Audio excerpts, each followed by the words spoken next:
النهارده جاي احكي لكم حكايه من 1000 حكايه عن مين؟ سيده الغناء العربي السيده ام كلثوم. حياه ام كلثوم مليانه بالتفاصيل والاحداث والقصص والروايات، بس تحس كده ان في جانب من حياه ام كلثوم اي حد بيعمل عنها مسلسل او فيلم او حتى بيتجنب يجيب سيرته، وهي علاقتها بانور السادات وجيهان السادات. انا ندى وده ندى توكس، يلا نبدا حكايتنا. بصوا، الدنيا كلها عارفه قد ايه ام كلثوم كانت مرتبطه بجمال عبد الناصر، وان الصداقه ما بينهم كانت قويه جدا لدرجه ان بعد موته هي اتاثرت بشكل فظيع. بس هي مش اتاثرت بس نفسيا، لا دي مكانتها كمان اتاثرت. وده كان بسبب ايه؟ كان بسبب الصراع الخفي ما بينها وما بين السيده الاولى جيهان السادات. ويقال ان الصراع ده في الاصل كان الصراع على لقب السيده الاولى. من اوائل الصدامات اللي حصلت ما بين جيهان السادات وام كلثوم كانت في مأدبة عشاء على شرف رئيس الجمهورية، ونخبة الدولة كانوا حاضرين. واللي حكى القصة دي محمد حسنين هيكل.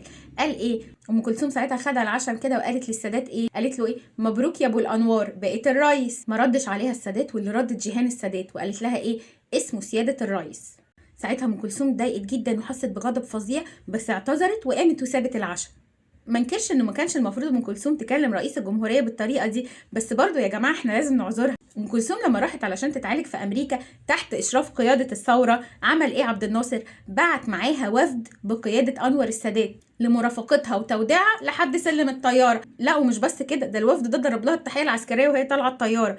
يعني ام كلثوم كانت بتتعامل مع انور السادات بدون تكليف على حسب المعرفه السابقه ما بينهم، فانا ملتمسه لها العذر. بس جيهان السادات ساعتها كانت واقفه لها على الوحد، لان زي ما قلت لكم كان في صراع على لقب سيده مصر الاولى. هو طبعا جيهان السادات ساعتها كانت هي سيده مصر الاولى، بس ام كلثوم برضو بمعارفها والشهره الفظيعه اللي كانت واصله لها في الوقت ده ومعرفتها بكل رؤساء الدول كان مديها الاحساس ان انا سيده مصر الاولى. ورغم ان هما الاتنين انكروا الصراع ده، بس كانت باينه قوي، كان كل الناس بتتكلم عنه. وتزامنا مع الموقف ده اعلنت الست ام كلثوم اعتزالها للفن حدادا على مين؟ جمال عبد الناصر. بس طبعا تراجعت عن موقفها بعد تدخل السيده تحيه كاظم، ودي كانت زوجة الراحل جمال عبد الناصر. وكمان اللي اتدخل في الموضوع ده كان السكرتير الخاص بعبد الناصر وهو سامي شرف، واقنعوها ان هي تتراجع عن قرارها. بس السادات في الوقت ده ما عجبوش موقفها، لان هي كده بالنسبه له بتتخلى عنه، ما وقفتش جنبه زي ما وقفت جنب عبد الناصر. ومصر في الوقت ده دي لفت الارض من شرقها لغربها عشان تجمع تبرعات لمصر. لا لما مسك انور السادات قالت لك انا هسيب الفن حدادا على عبد الناصر. فبالنسبه للسادات دي كانت القشه التي قسمت ظهر البعير. عملت ايه بقى في الوقت ده جيهان السادات؟ بدات تدور على صوت جديد تطلعه بديل لام كلثوم. وقع الاختيار على مين ساعتها؟ على المطربه ياسمين الخيام. ياسمين الخيام وهي ابنه الشيخ الحصري. استدعاها ساعتها السادات هي ووالدها، واللي حكى الحكايه دي هي بنفسها. قالت ايه؟ قالت استدعيني انا ووالدي. وقال للشيخ الحصري ساعتها ان جيهان السادات بتقول ان صوتها رائع وان هي هتبقى فنانه مبدعه. المهم هو اللي اختار لها اسمها، هي ما كانش اسمها ياسمين، كان اسمها افراج. وبالفعل عملت ايه جيهان السادات؟ سخرت لياسمين الخيام كل مقومات النجاح. كل استديوهات مصر كانت تحت ايديها، حاولوا ان هم يشغلوها مع ملحنين وكتاب كتير جدا، بس بصراحه دي كانت فكره ساذجه جدا، لان مفيش حاجه هتصمد قدام جماهيريه الست. الست ام كلثوم حاله ما بتتكررش، حاله كده سبحان الله جت ومشيت وسابت اثر عميق وشديد جوه المجتمع المصري والمجتمعات العربيه كلها، نفس اثر الاهرامات.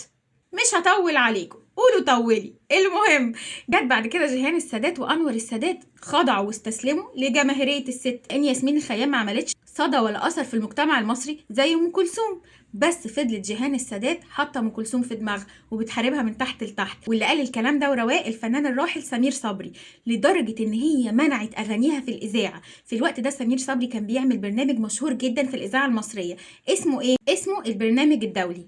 الحكايه اللي انا هحكيها لكم دي حكاها سمير صبري في برنامج باب الخلق مع محمود سعد. قال ايه؟ قال في الوقت ده كانوا فعلا مانعين اغاني ام كلثوم، وكان دايما لما يحاول يحط اغنيه لام كلثوم يتقال له ايه؟ لا لا لا، ام كلثوم ممنوع اغانيها في الاذاعه، ودي اوامر عليا مين؟ محدش يعرف. وفضل الموضوع كده شهور طويله. وبعد حرب اكتوبر بعد ما مصر انتصر كان في حفله معموله على شرف الجنود اللي شاركوا في الحرب في نادي ضباط الزمالك، وكان حاضر الحفله كل الجنود اللي شاركوا في الحرب، وكمان كل الوزراء والرئيس السادات ومراته جيهان السادات ونخبه كبيره جدا من الفن، منهم ام كلثوم وتوفيق الحكيم وعبد الوهاب وغيرهم.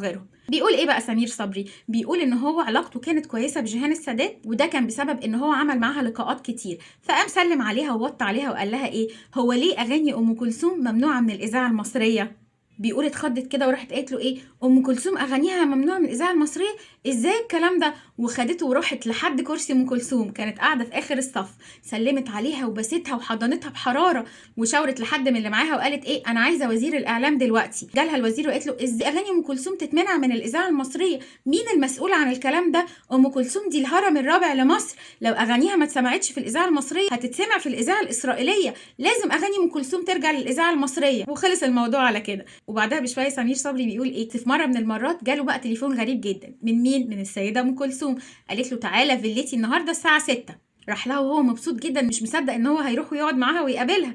وفعلا راح لها واستناها، واول ما دخلت عليه قالت له انت عملت اللي اجدع شنبات في بلدك ما قدروش ان هم يعملوه. انا اغانيه كان بقالها شهور ممنوعه من الاذاعه المصريه.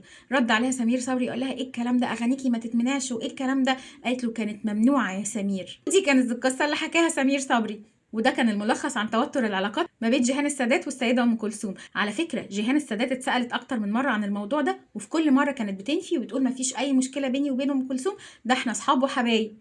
يعني الله اعلم الكلام ده صح ولا غلط، بس دي كانت حكايه من حكايات القديمه الجميله اللي مش مسلط عليها الضوء. واللي مش مصدق حكايتي يعمل سيرش بنفسه ويدور، هتلاقوا ناس كتيره جدا بتتكلم عن توتر العلاقات ما بين جيهان السادات والسيده ام كلثوم. اشوفكم على خير في حكايه جديده. باي باي.